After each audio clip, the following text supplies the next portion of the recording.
extraordinarily high prices, which are pissing off locals, clash against Idahoans and Californians. If we're buying an investment property, we cannot use gift funds. Rent a house, live in it, and not feel suffocated by debt or no income. Right. That's the worst thing ever. We came to a place that was much more fitting for our culture and values, which I'm assuming that's why they're wanting to move here. If you're wanting a $3,000 payment, your loan amount's probably going to be around $380, somewhere around there on an investment property. Be realistic, move here, understand the area. If you have to rent, come here and explore, do it, because Idaho is not California. Buy your next home as a primary home. So do a primary conversion where you turn that house back into a rental property.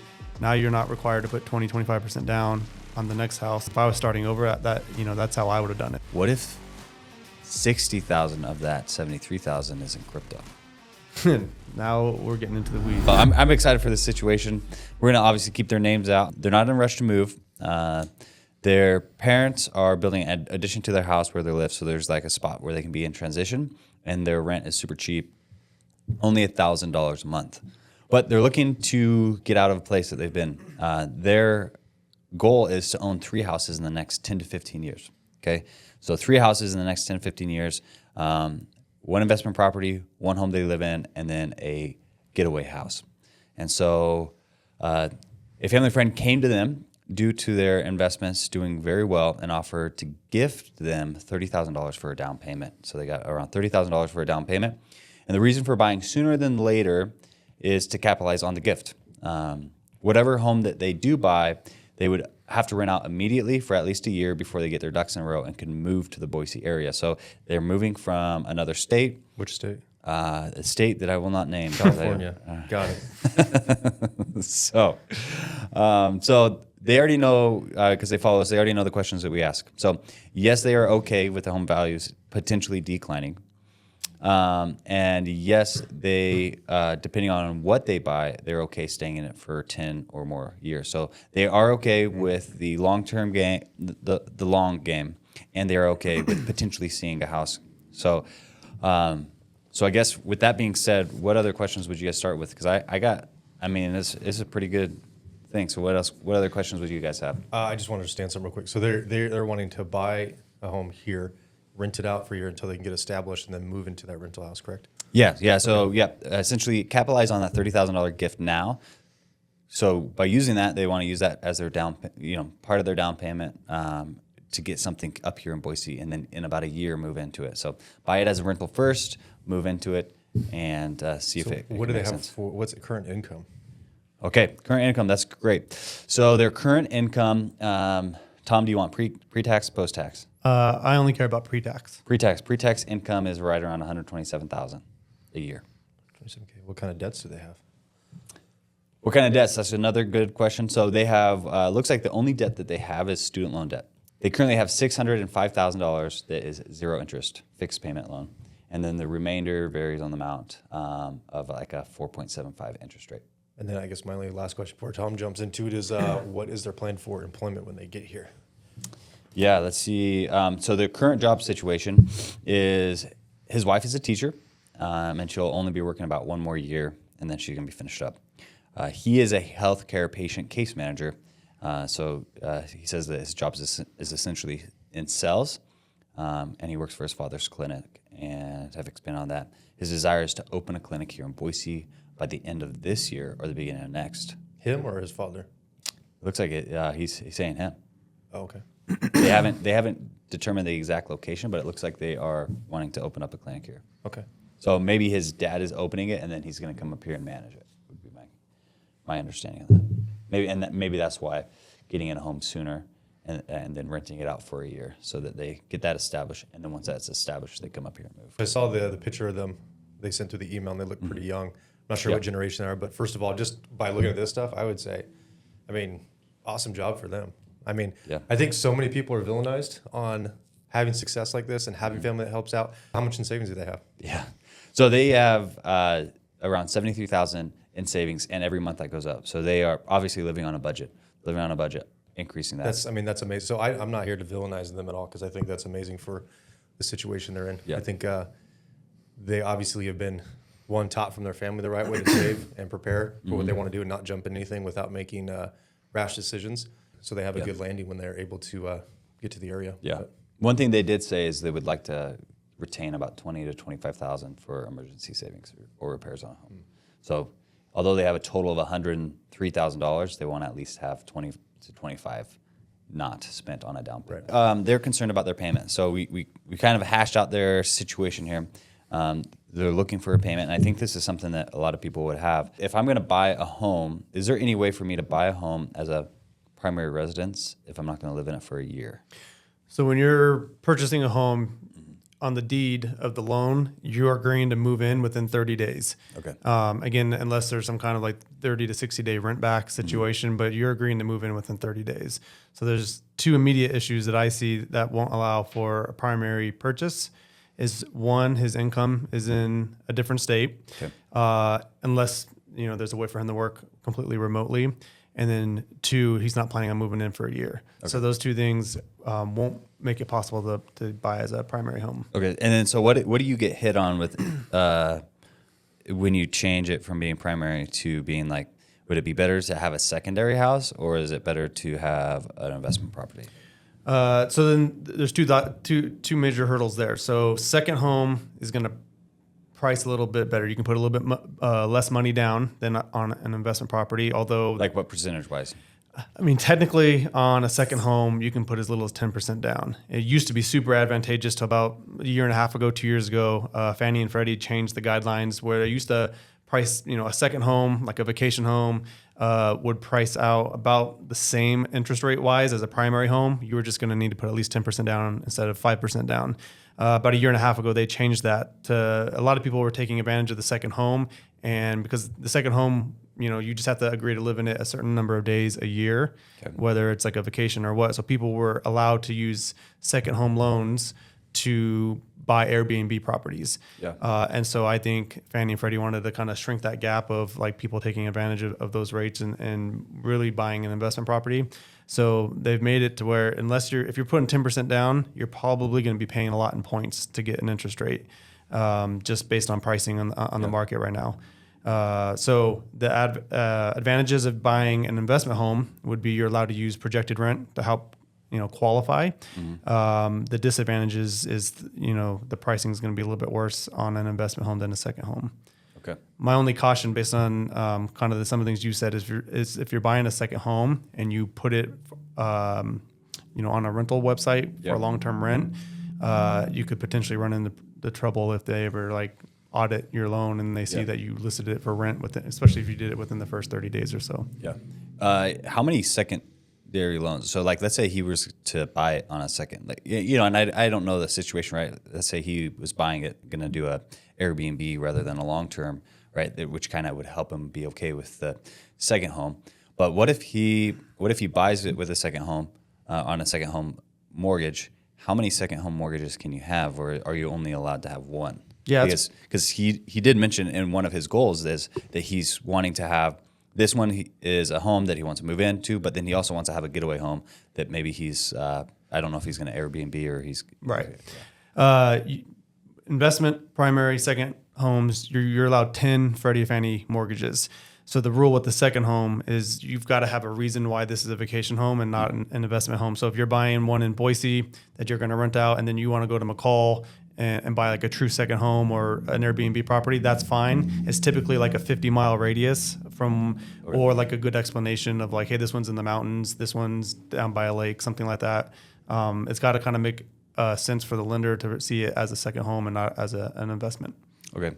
So based off of his goals, John, what would you say, based off of his goals and based off of what Thomas shared about the second home and the vacation home, what would you say? Because again, he appreciates your brutal honesty. So I'm not saying the numbers. This is a lender. He's the one that deals with that. Yeah. I look at basic numbers. So I'm seeing 127,000 in income. Mm-hmm. Essentially, that's the same when he comes here. I don't know if they're starting their own practice or if they're going to be virtual. If they're going to I'm going to assume they're going to maintain that type of income right there. Mm-hmm. Essentially, they have zero debt. I mean, they can knock that out relatively. I mean, instantly with their savings of $73,000. Yeah. If a $30,000 gift. My thing is the psychology of. I see this all the time, especially people moving from California. I'm guessing probably Southern California. They're coming from, which majority of people come from. Is why do they want to come here? Yeah. So that's what I would ask is, why are they coming here? Yeah. What do they like about Idaho? Mm-hmm. And have they visited enough I don't know if they visited enough to even understand what Idaho is like. Because it's not like Southern California, which you could probably allude to this, but I mean, Idaho is very weather diverse, and the geography is very diverse too. And that's what I love about Idaho, but do they love that? So essentially what I'm getting to is, they're coming here, maybe they buy a house, they rent it out, and they're able to come here, live in the house, keep it very simple, keep it very basic, a house that they can say, you know what, this is not for us, we're going to bounce, we're going to get out, we're going to sell this house. Because I feel like a lot of people get very extravagant when they buy their homes, they overpay for their homes, and now all of a sudden they're trying to list their homes for rent for, extraordinarily high prices, which are pissing off locals, and, it just becomes this really clash against, Idahoans and Californians. And I see that a lot. I see people overpay and they're trying to over rent, which is not good for really anybody. Because they can't rent and nobody can afford it. It becomes a problem. So what I'm getting to is like, maybe in their situation, maybe they keep it simple. They come in, they buy one rental, they live in that rental after a year. It's like, this is for us, and then they're looking to upgrade from there. Right. How do you feel about his $6,500 zero interest student loan? Does he wipe that out? I mean, he's got the savings for it. Does he wipe it out? I think that's a personal. I mean, they have enough savings where it doesn't really matter. Yeah. 6,500. 6,500, 0% interest on his student loan. So I'd want to see what his monthly payment is, because if we're doing conventional lending, if you get 10 or less payments left on a debt, on an installment loan, I actually don't have to count that as debt to income. Okay. So that could help qualify. So maybe we don't have to pay all 6,500. We just have to find out what his payment is, work the math backwards, and just pay that amount off. Yeah. And then we don't have to count that. Okay. So possibly holding on to the 6,500 may not be concerned about. What about the remainder, which is $3,500, 4.75% interest rate? From a lending standpoint, and then John, from a personal standpoint, does he wipe that out, or does he keep it? So I'll let either one of you guys go. The 3,500 on what? Sorry. On his student loans. Oh, I thought it was 65. He has 65 at a 0% interest, then the remainder, which is like $3,300 at a 4.75. Oh, I mean, if it was me personally, I hate any kind of debt that's non-mortgage. So I would I would wipe it out if I had the income to do it. I mean, it looks like he has enough of emergency fund and cushion here, especially with the $30,000 gift and the income. I mean, they could wipe that out insanely fast. Right.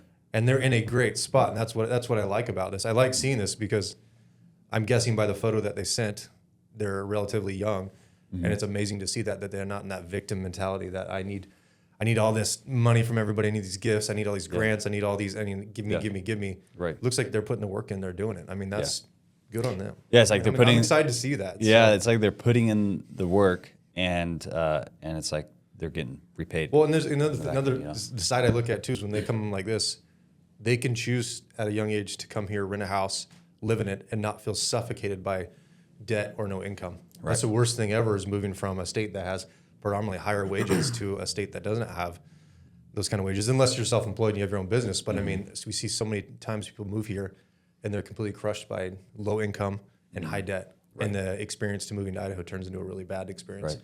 Because people like to, I mean, we've seen it where people will move here and they're like, oh my gosh, it's outdoors. Okay, I got to get a camper. Okay, well, there's a lot of trails, so I'm going to get a dirt bike or four-wheeler or a Razor. If you're into that, go enjoy for it. If you can afford it and you can pay it off and actually enjoy it. But it's worse when you have extreme regret when you start purchasing stuff like that.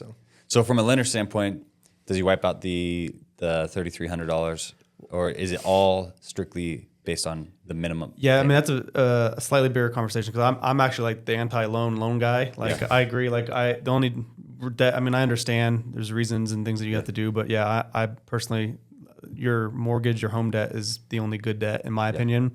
So with this, the time frame that they're discussing, I'd at least tackle that smaller one with the interest rate to get rid of that, because I don't think that's going to make a huge difference, since they were planning on keeping $25,000 in an emergency fund. Maybe we dip into that a little bit if we need to pay that one off. Yeah. Okay. Well, let's talk about the house. What do they want? Because I think you guys are going to both be able to share some of your experiences on it.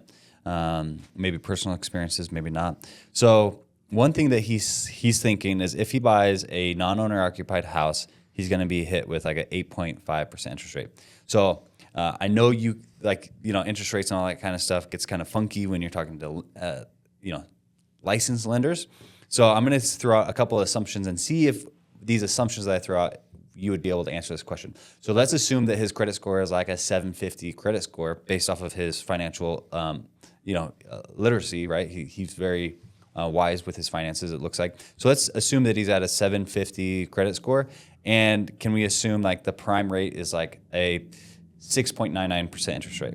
If those two things are true, what would a secondary, how much extra in an interest rate would his non-owner occupied interest rate be? Yeah, I mean, based on the info that I have, I would say somewhere between 8.25. If we want to just prepare, like 8.5 is a safe assumption. Okay. So if somebody's doing this on their own, they can then assume like, okay, if I figure about 1 to 1.5% higher than whatever prime is being offered, is that a safe assumption for somebody if they're trying to figure these things out? Kind of like a primary home loan, if that's 7%. Yeah, if like a primary home loan is at like 6.99%. Right. And they're like, okay, well, I'm going to buy a secondary home, so the interest rate's going to roughly be. Yeah, I would say a plan for. I like to have really good expectations because the market is so volatile still. Yeah. In fact, there's a lot of stuff coming out, in the next couple of weeks with the Fed that was really going to swing things. That hey, let's plan for like a 1.5%. Honestly, if it was today, based on where I saw the market this morning, we're probably going to get them around 7.75, somewhere around there. But if we plan for like 8.5. Then there's less surprises if it does get bad. Then it just keeps looking better. Yeah. Okay. Well, so we're not equating taxes either, too. That's something we didn't bring up. Well, we're getting to the payment. Okay. Yeah. So he actually this is very impressive because he laid out what he's hoping to have his monthly payment be, what kind of house he's looking for. So this is where we're gonna, I think, dive a little bit deeper. So he wants to make sure that the monthly payment doesn't put a strain on him, and they want to be under $300,000. They want to be under $3,000 a month. They would prefer to be about $2,200 a month, which would allow him money to continually save and put monthly. He's not scared of fixer-uppers. It just can't be a teardown, but it has to be able to be rebuilt, right? Like he can look past the ugly and see the potential. So we'll go into the whole rentability here in a second. But as far as, I know, Tom, you've had a rental that's been in another state before. I think you had to deal with some rehab in that, or... For me, mine was all tenant issue based. Okay.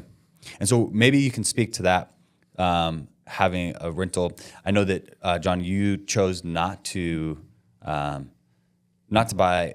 keep your rental in another state when you moved here, but you did have to deal with some rehab. And so anyways, maybe you guys can speak to that because, some people buy a rental in another state or they move to another state and have a fixer-upper. But then what are some of the issues that we've seen?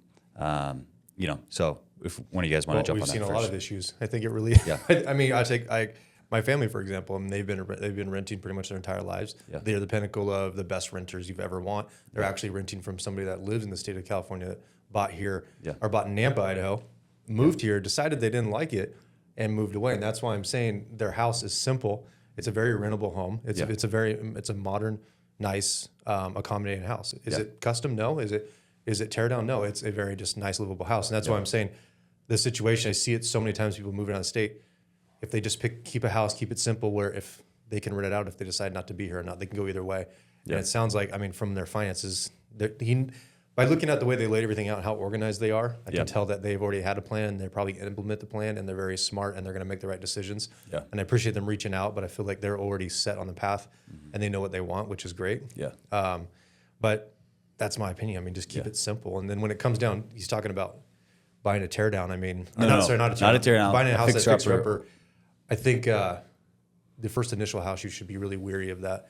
I think you should get a house that you can establish yourself in really quick, and then be able to have the freedom to move about and not be worried, strapped down by massive projects. Yeah. Because the people always say that. I'm not worried about a little fixer-upper, but that comes with, okay, all of a sudden the trusses are bad. All of a sudden the floor's bad. All of a sudden we found a leak. All of a sudden we found this. Maybe this house is a tear down. Yeah. You don't know until you start digging everything out. Yeah, but I think if you have a good inspection on it, an inspector is going to miss stuff regardless, right? But if you have a good inspection, then that can take care of it. I think the bigger issue when it comes to buying a fixer-upper when you live out of state is how are you going to manage the contractors? And I think that's kind of a bigger issue is like, how do you manage contractors when you're in another state? Obviously, we have a network of people that we work with, but that's something that I've constantly seen is where somebody comes up here and they start wanting to fix things up, but they don't have a network. And so a client of ours just talked to us. We're like, we don't want to choose a wrong contractor that's going to take us because they're from California or they're from wherever. Facebook Marketplace. Yeah, and now all of a sudden they're getting charged 2-3 times what it should be costing. And so I think that's one thing that's very weary is like, or I'd just be very cautious to them is like, when you're buying a fixer-upper as a rental, you're going to have immediate costs out of pocket, and you may even have a hard time finding the right contractors doing good work or somebody overseeing. And that's where I think where you'd probably have to hire a general contractor, which is going to increase your cost. And that's one thing that I see as a. I think the one safe thing. So I bought out of state into an area that I never planned on moving to. Yeah. So that made it challenging because there's a distance and a lot you can't control. I think there's a little bit of safety with what they're doing because they're planning on moving out here. So it's not like this is a state they're never going to visit. They're never going to come out to. So I think there's a little bit of hope they're doing out of state, but out of state is challenging especially if you don't plan on going to that state a lot. Yeah. I mean, what was the biggest headaches that you had by having that rental out of state? Yeah, so I did my rental through a self-directed IRA. So it's a non-recourse loan. So the whole process is a little bit different of how involved I can be. And it's in a state where they call them like C-grade properties. So they're lower income. A lot of people have safe jobs, but not enough to where they can buy a house. So my biggest challenge is the location hasn't provided me great renters. So like you talked about your parents being like the ideal renter, like I haven't found that renter yet. So it's a constant cycling through of evicting or being patient or helping out however I can to get them back on track, but still make sure that I'm not underwater on payments. Yeah. Dang. Okay. So then that kind of leads to the next thing is something you mentioned is not buying a huge extravagant house. I kind of go along I agree with you on this because if their goal is to have 3 houses within the next 10 to 15 years, and this first house, the problem that I had is, and this is just my personal experience, is I would buy a house that would need way too much maintenance. Meaning like I bought a house that had like a half acre and I'm like, okay.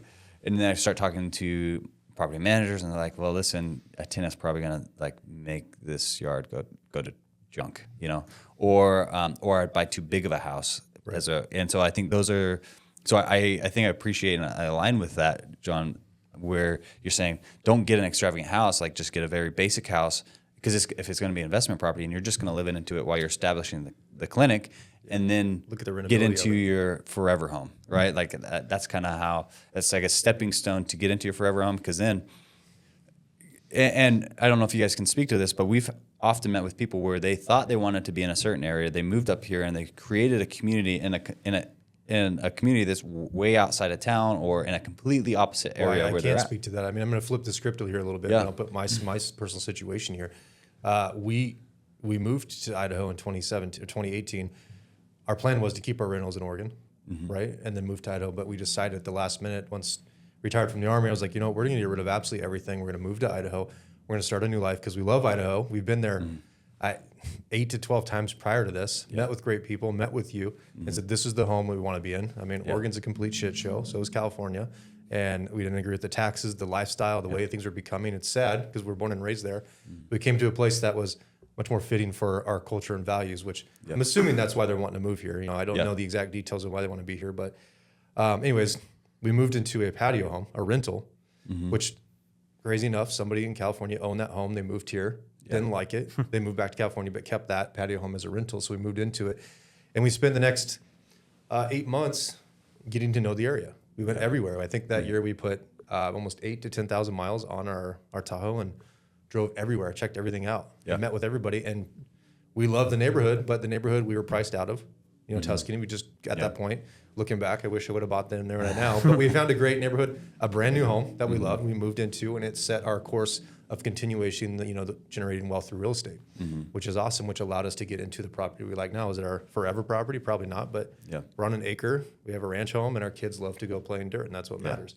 Yeah. And we're happy, we're happy with it, and it's just another driving. It's a ship just to move to another bigger ship, and that's what we're doing. And that's all I'm saying here is if you don't live here and you don't understand the culture, the values, the people, the environment, and you're not coming here to change the way Idaho is, because that's a very bad thing to do with a lot of people here. I mean, you will find a lot of resistance there. just in my opinion, keep it simple. I mean, maybe they come here. Maybe they come here and rent a home, establish their practice, be like, you know what, we are definitely going to be here for the next 10 years. Yeah. Then maybe you start looking. Yeah. I mean, why get yourself wrapped up in a bunch of mortgage debt when you don't know what's going to happen with the elections and what's going to happen moving forward in the next couple months, especially with I mean, there's so many things moving with like the NAR settlement and elections and Trump versus Biden policies, the Fed you're talking about, like. Well, I think this is where this guy, this couple, they're okay seeing home values decline, and I think that's where I would probably encourage them to get a very simple basic, because they have a plan. You can tell by the way they wrote that, whether that's ChatGPT or AI. I'm not sure. Maybe that's. I mean, that's pretty good. Yeah, so that's lined out very well. But obviously, they have a plan. They're very knowledgeable, and I appreciate them reaching out. But I think they have a path, and I think they're surrounded by great people if they want answers. And I will always give my opinion. You will, and so will Tom. Yeah. And, they can take it for what it is. Right.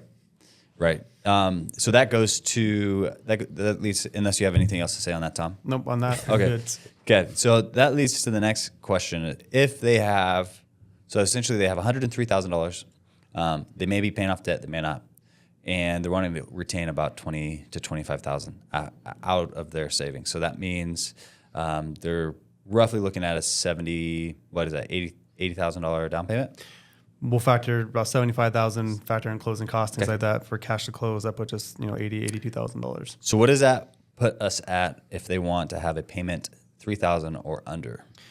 To get a payment $3,000 or under, we're already looking at right now. When you factor in property taxes, one thing to keep in mind: if you're not living in this house, the property taxes in Idaho are a little bit higher than if you're, occupying the home.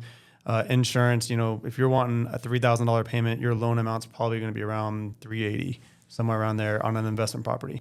Okay. Because interest rates a little bit higher, property taxes, HOA, even though that's not part of your mortgage payment, it's still probably part of your goal of where you're keeping your payment. So the bar on the loan amount would probably be around $380. $380. And if they wanted, ideally, optimally, they would like to be at $2,200. So where would that put them at? Loan wise, $2,200. Now we're looking at a loan amount probably around $250,000. There's wiggle room in these numbers depending on where you're buying, what the property tax code is, but we're probably around $250,000 to $275,000. $250,000, $275,000 for a loan amount. So that means the purchase price puts us right around $350,000, right? And so this is what they would like to do. So obviously they would have to look at rentability, but what they would like to have is a 4-bedroom to 5-bedroom house, if possible, or they are also okay with a 3-bedroom or even a 2-bedroom, depending on the incentives. Like what is the, can you do an addition on it? What's the rentability like? And they would like to stay away from the CUNA farmland dairy farm. So why is that such a thing? Why is everybody who comes from out of state? It's just hilarious to me that every time everybody always mentions the CUNA dairy farm. Yeah. Like, is that where everybody just drives down Meridian Road and they just end up there and they turn around? Have you ever I think it's just. Have you ever checked out when you've driven through houses or subdivisions by the dairy farm? I don't know if you've noticed this, but there's like little black dots all over these people's houses. Yeah, and these black dots are not dust particles; they're poop particles from the flies. Yeah. Oh man! All right, so I'm guessing, was it Sterling Ranch right there? There's Sterling Ranch. You also have everybody's driving down to the new developments there, and they're like, "What the?" Yeah. They turn around and they come back down Meridian. Like, I'm staying on Meridian side. They get a whiff. They get a whiff of that dairy farm. Yeah. Do you know where he wants to be? He would like to be close to mountains because again, part of his goal is to have a mountain property, and so I think that's why CUNA is may be out. So he's thinking maybe Emmett, maybe Star, maybe Boise. Well, I think either way he's close to me. One he's close to the Boise Mountain foothills, or he's close. Either way, I mean, he's go to the Owahis, or he can go to, the Boise National Mountains too. Yeah, but there's not that many cabins in the Owahis to buy. No, there's desert, there's side desert. A lot of Mormon crickets. There's abandoned cabins up there. You can go to Montini cabin up there. There you go. So I think that's why he wants to be on the north side of town, is so that you can have this. One thing that I have found that has been nice is whenever we have a rental or we have a project, it's kind of nice to have it around where you live, because then if you're going to self-manage, then you can just drive by the property. So here recently, that's, we had our rental was within a mile of where we lived. And so I could, I'm like driving on the way home, I can drive by like, okay, are the tenants taking care of it? Like I could just drive by and check on it. I self-managed that one, and it made it easier to self-manage. I know people like property managers for certain reasons, but I have found it's nice to have a rental close to where you're at. But realistically, at $350,000 for a purchase price or $450,000, can they even buy something that's a 4-bedroom, 5-bath house or a 3-bedroom house for $350,000 to $450,000? Yes and no. It all depends on the situation and the time they come in. I mean, depending on what the market's doing. Yeah. We are seeing, I mean, as you know, we see prices coming down, but we're also seeing prices skyrocket in other Depending areas. on the property. I think new construction probably has a lot more options for something they're looking at. Maybe not that big, maybe not a 5-bedroom. I mean, that's pushing their budget a little bit, but maybe new construction. If you can find a resale somewhere that needs a little rehab and they're okay with it, you might be able to find something like that. Yeah. But that, especially if they're wanting their payment, you said what, $275 they need to be here? $275 to be around that $2,200 Yeah, so I a mean, month. especially, I mean, be kind of difficult, not impossible, but difficult. Does he say, and you might have mentioned this, why he wants to buy now as like an investment rather than coming later? Because he has a, I don't know if it's family or if it's a friend who's gifting him $30,000. Okay. And so he wants to take advantage of that $30,000. The gift of $30,000 is, my understanding, is to only go towards down payment. Gotcha. So if he's not buying a house, then he doesn't get that $30,000. So then there's running this through as a lender. Mm-hmm. If we're buying an investment property, we cannot use gift funds. Okay. So if they are gifted that money, today and it seasons in his account for 60 days and it looks like it's always been in there, then that's no longer considered a gift. But if we're doing an investment purchase, second home would be different. So if you were able to qualify on a second home, then we can use a gift. But on an investment property, gifts are not allowed. Okay. So even if it's mom or dad? No gifts. So what do you Even mean? if it's grandma? What you're saying is put it in your account right now. Put it in your account. Let it season for 2 Right. months, so that when I look at your 2 most recent bank statements, I don't see a large deposit. I just see $30,000 in there. Yeah. What if it's an inheritance from somebody passing away? Inheritance, that's not a gift. So that's we've got documentation to show that was inherited and not like a check written to you. Then yes, you can use that. What if 60,000 of that 73,000 is in crypto? Now we're getting into the weeds. So crypto, we've got to be able to process how it was put into Coinbase or Robinhood or whatever, and how we just got to be able to source all that money. So you have to be able to track every single. We would need to be able to see like, hey, I put in $16,000, a year ago in Bitcoin, and it's now worth $75,000 or $68,000, whatever it is today. If we can see those movements, then we can use that. What if this family friend, let's say this family friend's like, I don't feel comfortable just giving you $30,000 and letting it sit in your bank. What are some other things? Could they have to co-sign? Could they co-buy and then the family friend quick claim themselves off? They would have to be, so on an investment purchase, anyone that's on the contract has to be on the loan. Okay. So you'd be buying it's now a partnership. So it's now family friend or whatever it was, and these buyers would be on the loan and on title. And the only way to get them off would be to put them in a position where they eventually refinance them off and then do the quick claim. Dang. Okay. So it'd have to be secondary. So if it was a secondary home, because it can be coming from gifts, is there a max at the gift? So is there like you can only get 2% gifts, 5% gifts, 6% gifts? No, there's no maximum on that. Okay. So that throws in a little curveball that we didn't really think about. Okay. So the gift would have to be either seasoned or it would have to be through an inheritance. Or we're purchasing it as a second home. Or they go the second home route. Which, based on the numbers we're looking at, like that's possible because we're not looking at the $600,000 home where we're going to need rent to offset. So likely we'd be able to do this as a second home. So here's my question for you, Tom. If they have zero debts other than the student loans, and I know we have to make some assumptions, but I think even if we assume high on their monthly payments, with their $127,000 a year that they make pre-tax, they're paying roughly around $1,000 a month in rent. Would they be able to qualify for a second? Because you're essentially the secondary home. You have to be able to pay for. That, right? And on top of all your other debts. So circling back to the very beginning, I had a couple questions on income, since I want to make sure I give this guy most accurate information I can. Yeah. If his wife, who's a teacher, has an end date on employment that the employer knows, and obviously she's a teacher in California, we'd have to get her a job out here, otherwise we can't use her income. So I'm going to assume that 127 is his income. Okay. The next question is he works for family. And so when you work for family, I'm going to need to, there's a little bit more documentation because lenders are just trying to make sure there's no funny business going on. Right. So when you work for family, typically we need you to work there for a year because we need to be able to verify through tax returns what you actually made. We're probably going to need to see his dad's operating agreement or his K-1s on his tax returns to prove that he's got ownership and the kid does not have any ownership. Okay. And then, so if he's opening a new clinic out here, same thing. I need to know is this self-employed or are you and your dad partnering on this? And you're now 25% or more owner. That's going to create a bunch of. But if you had no idea that they're opening a clinic and he's just staying down there, Right? Because we're using California. Yeah, Yeah. so then that doesn't matter. Since he works for family, we're likely going to need to see his tax returns rather than just a W-2, just to confirm there's no ownership, and to make sure. The things they're looking out for is like, did he get a raise in the last 1, 2, 3, 4 months? Right. That makes it look like he got this raise just so he can qualify for this house. Right. So those are the main things we're looking for. After that, $127,000. I mean, I'll pull it up on the calculator so we can see it on here. So if we're going to divide that by 12. So we're about $10,600 based on what he's telling us. So like you guys said, it sounds like he's got his ducks in a row. We've got very little debt. We probably have great credit score. We're likely going to be able to get approval. Usually the number we're looking at is getting approval around 43% debt to income.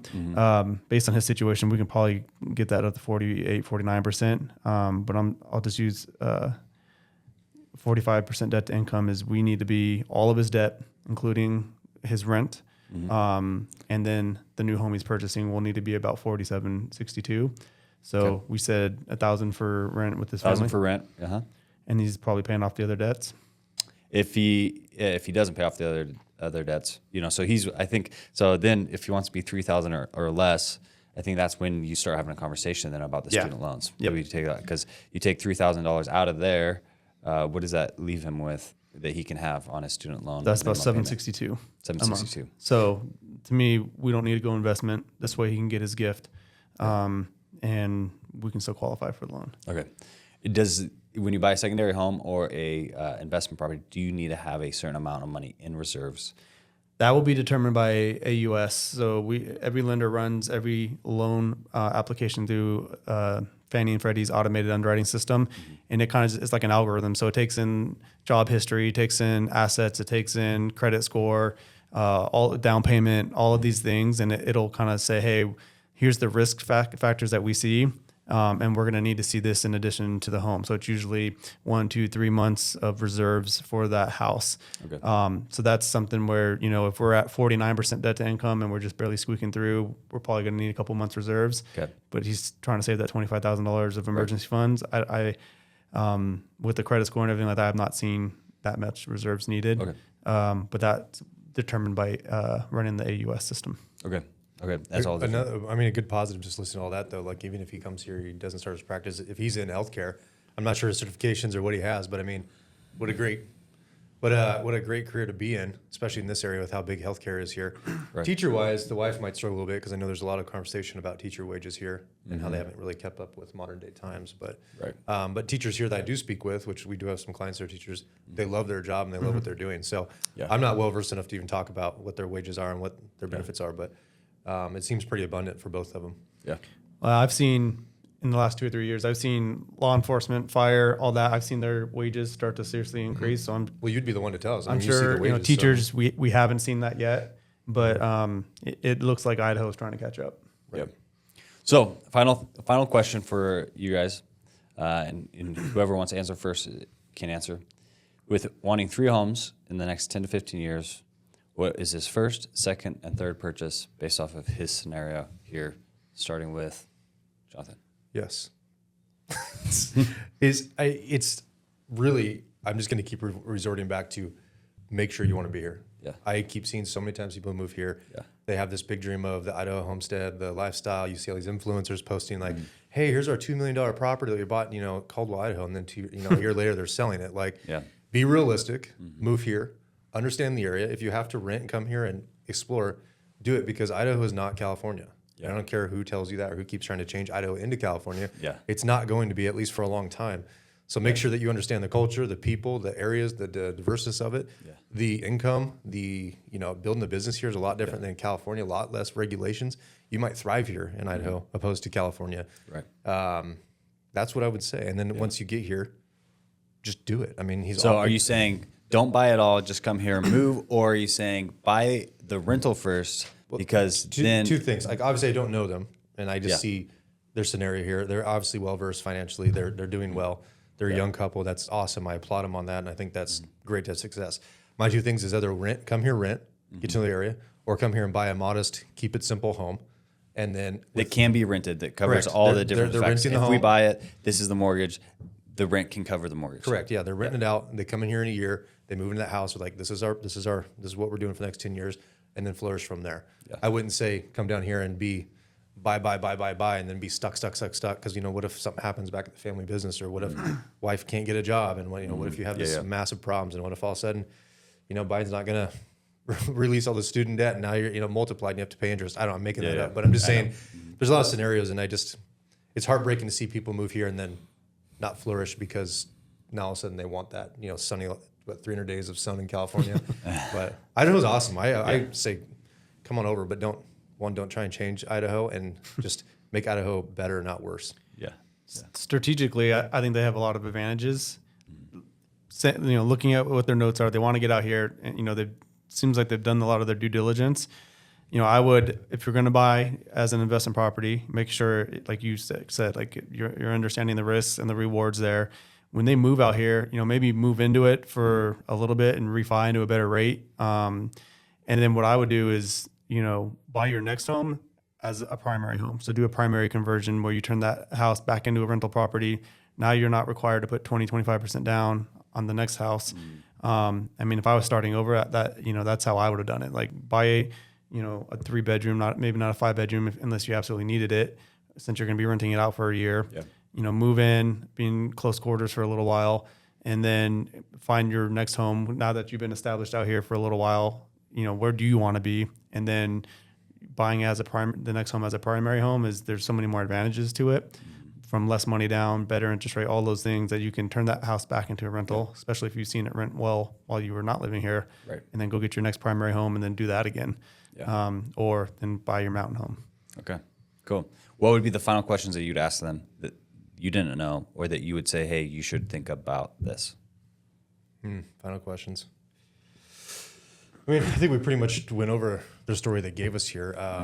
One, I would ask, obviously we don't understand. And these would be like rhetorical questions. Like these are just questions that I would want you to think about before moving here, Okay. Or before buying something. So if we're going to go, questions I'd have for them is, one, I would ask them to make sure they understand, again, I'm going to keep emphasizing that point, make sure they understand what Idaho is all about and where they're moving to their areas. Make sure they understand that the finances might be a little different here. They might thrive or they might struggle for a little bit because Idaho is just a little more, financially diverse than California. We still see horse and buggies out there. Oh yeah, that's good. We need to keep it that way. No cell phones. So, and then 3, I would just make sure, I don't know what kind of base they have here, or friends or family, but make sure they link up with, if they go to church, if they link up with good people, make sure they link up with people that can help and support them and guide them through their, journey of coming to Idaho. And then of course they can always reach out to us. If you want to go see mountain properties or go explore the mountains, I'm willing to take people and go explore, because I love doing that. So absolutely, that's what I'd say. Okay. Tom, any questions that you would want them to just consider?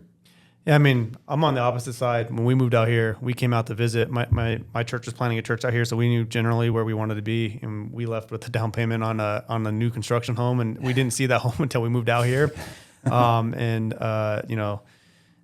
is good, and it worked out. We love our neighborhood. We love the community that we have around it. But what you touched on is huge. I've seen a lot of families move out here. The husband has a job. He's getting plugged into a community, and the wife kind of feels, like, hey, I'm at home with the kids. I don't have a community. So finding things to do, being involved in a church, being just finding community, going out in your neighborhood, meeting people. People here are so much friendlier than where I came from. It's not hard if you put in the effort and stuff like that. But those would be the biggest things, is making sure, you're having a way to move out here to escape where you're leaving, if that's why you're leaving, but have a way or a plan to get community out here. Right. And one thing I would bring up too is, so the mentality I had when I came here is I burnt the ships to come here. Like there was no turning back. one, I didn't have the financial resources to even turn back to Oregon. I didn't have the family backup to even go back to Oregon. Like, very small family. My family actually moved here at the same time we did. They actually moved here before you did. Yeah, which was shocking because they were lifers in Oregon. I'm in Oregon, and then they told them to leave, and they're like, "All right, we're out," and they left, and it was shocked. But anyways, like to us, our situation was different. There was no going back. Yeah. So we had to make it work. But that's why we had to make sure we wanted to be here too. Yeah. That's why we came back and forth so many times. Because it's a big decision. Absolutely. It could destroy you, or it could it could be the best thing in your life. Yeah. Thanks for joining us today. And if you want your situation looked at, if you want us to comment on it, please send us an email, just like this couple and many other couples have done in the past. And we'd love to look at it. You guys know the questions that we ask. So if you answer them before we even ask it, then we can go a little bit deeper on your situation. Thanks.